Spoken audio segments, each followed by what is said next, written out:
पुण्यात्माओं, मानुष शरीर दुर्लभ है, मिले न बारंबार, और वही तरवर से पत्ता टूट जाइयो फिर नहीं लागे डार। इस सबसे पहले तो हमने इस मनुष्य जीवन की वैल्यू से, इसकी कीमत से परिचित होना चाहिए। ये कितना अनमोल है, ये कितना बहुमूल्य है। जब हम इसकी कीमत से परिचित होंगे तभी हम भक्ति कर पाएंगे। क्या बताते हैं कि कहता हूं कई जात हूं, कहूं बजा के ढोले, श्वास जो खाली जात है ये तीन लोक का मोले। एक मानव शरीर का जो श्वास है, ये एक श्वास भी कहते तीन लोक के तुल्य, क्योंकि हम तीन लोक वह हमारे लिए तो बहुत बहुत ज्यादा है।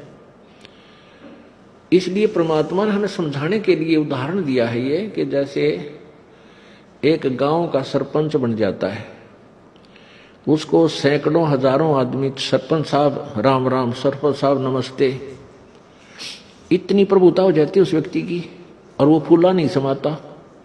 और जब वो बन जाए एमएलए, कोई व्यक्ति एमएलए बन जाता है, कुछ क्षेत्र का मुखिया बन जाता है वो, उसको तो फिर न जाने कितने व्यक्ति, कर्मचारी, अधिकारी सारे सलूट मारे, फिर वो फूल जाता है। और एक बन जाए मुख्यमंत्री एक प्रांत का, फिर तो कहना है कि वो तो धरती पर पाए ना टेके। और बन जाओ प्रधानमंत्री एक टुकड़े का, एक देश का, छोटे से का या बड़े का, तो उसके माइंड की सोच है, वो तो सातवें आसमान पर घूमता है। फिर वो अपने आप को जीव नहीं समझता, क्योंकि उसके शब्द में, उसके वचन से ही ना जाने सबके में हिलता नजर आता है उसको।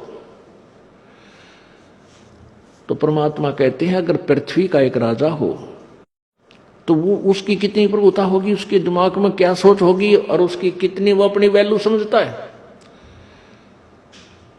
और ऐसे ऐसे पृथ्वी लोक, स्वर्ग लोक और पाताल लोक,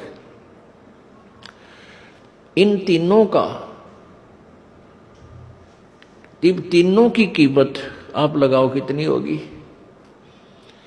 और परमात्मा कहते हैं तुम्हारा मनुष्य जीवन का एक श्वास जब भक्ति बिना जाता है, सच्चे साधना बिना जाता है, तो इतनी कीमत है इसे एक श्वास के सिमरण की। अब इस कीमत को, इस मूल्य को केवल आप ही लगा सकोगे, अन्य व्यक्ति नहीं। क्योंकि आप सत्संग में आने से जौहरी बनोगे, लाल की परख करने लगोगे, तब आपको इसकी कीमत का अलग से पहचान होगी, तुरंत महसूस होगी, खास सत्य बात है। तो ऐसे महंगे मोल का एक सांस भी जावे और तीन लोग नहीं पटतरे क्यों धूल मिलावे। पटतरे माने बराबर नहीं। आप नित्यनियम में भी पढ़ते हो, अपने नित्यनियम के अंदर आपको बहुत कुछ विज्ञान है। विज्ञान माने तत्व ज्ञान है, विशेष ज्ञान है। और इस ज्ञान को आप केवल एक रूटीन में पढ़ लेते हो कि हमने ये एक पढ़ना है, प्रतिदिन नित्यनियम करना ही करना है। लेकिन एक व्यवस्था बनाकर नहीं इसको प्रतिदिन करना चाहिए। जितनी देर भी इसको सुनो, किसी भी पार्ट को, इसके नित्यनियम का जितना भी बुद्धि मन निश्चल हो तेरा आपका, तो ये विचार करे कि इसमें क्या बोला है मालिक ने अपनी वाणी में, क्या आदेश है तेरे लिए। क्योंकि आप पौन घंटा नित्यनेम करते हो, इसमें ज्यादा से ज्यादा आपका मन 20% इस नित्यनेम के अंदर आप 20% ही सुन पाते हो। उस 20% को भी यदि आप विचार करो डेली कि इसमें क्या आदेश है मालिक का, और फिर अपने जीवन को सारा दिन, उस दिन को ऐसे ही सुचारू रखो। क्योंकि आपको घर से निकलने से पहले ये पढ़ा इसलिए जाता है कि आपके साथ रास्ते में कोई निकम्मा भी टकराओगा, कोई गाली देने वाला भी मिलेगा, कोई बुंडा भी बोलेगा, कितने कोई आंट भी लावेगा। तो उनके साथ आपने कैसे व्यवहार करना है। आवत गाड़ी एक है, उल्टा हो अनेक।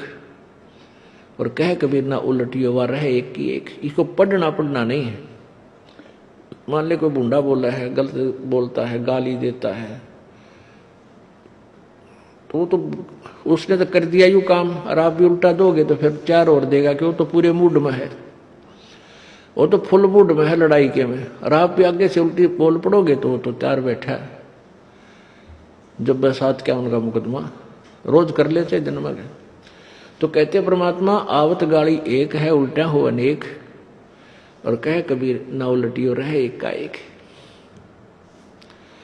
और देख आगे कितनी प्यारी बात कही है, गाली ही से उपजे कलह, कष्ट और मौत, मृत्यु तक तो पहुंच जाती है एक छोटी सी गाली। गाली ही से उपजे कलह, कष्ट और मीच, हार चले सो संत है, लाग मरे सो नीच।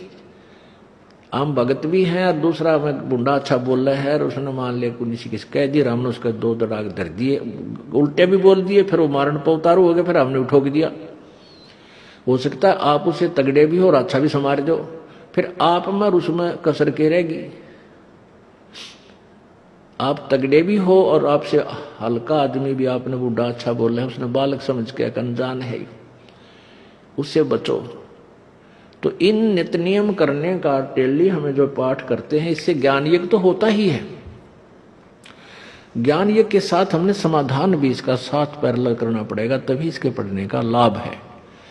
एक लाभ तो हो गया ज्ञान यज्ञ का, और उसके ऊपर अमल हमने किया नहीं, उसका काम फिर सारा बिगड़ गया। तो कहते हैं ये बातें कहन सुन के नहीं भाई, ये कर पाड़न की है।